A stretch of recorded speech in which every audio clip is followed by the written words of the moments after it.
Hi friends, welcome back to my channel அம்மா என் தெய்வம். நண்பர்கள் அனைவருக்கும் இனிய காலை வணக்கங்கள். நண்பர்களே, இந்த வீடியோவில் நீங்கள் பார்த்து கொண்டிருப்பது சிட்டுக்குருவியை பற்றி தான் பார்க்க போகிறோம். நம்மளே இந்த சிட்டுக்குருவிக்காக நாம் 3 வருடங்களுக்கு முன்பு ஒரு கூண்டு ஒன்று ரெடி பண்ணி வச்சோம். நம்மளே அந்த கூண்டு கண்டிப்பாக யூஸ் ஆகுது சிட்டுக்குருவிக்கு. ஏன் சொல்கிறேன்னா, கிட்டத்தட்ட ஒரு 2 வருஷமாகவே அதில் தொடர்ந்து வருஷம் வருஷம் வந்து அதில் குஞ்சு பொரித்து நல்லபடியாக அது பறந்து போச்சு. இந்த வருடமும் சிட்டுக்குருவிகள் ஒரு 4 குஞ்சு பொரிச்சு வச்சு நம்மளே அந்த 4 குஞ்சில் 2 குஞ்சு தவறி கீழே விழுந்து இறந்துடுச்சு நம்மளே. மீதி இருக்க 2 குஞ்சுங்க தான் இப்போ இருக்குது. அந்த 2 குஞ்சுலையும் இப்போ ரெக்கை முளைச்சி கொஞ்சம் எட்டி பார்க்க ஆரம்பிச்சிருக்குல்லே.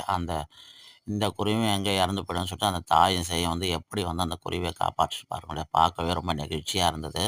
அதனால தான் இந்த வீடியோ போட்டிருக்கேன். இந்த வீடியோ பிடிச்சிருந்தால் லைக் பண்ணுங்கள், ஷேர் பண்ணுங்கள்.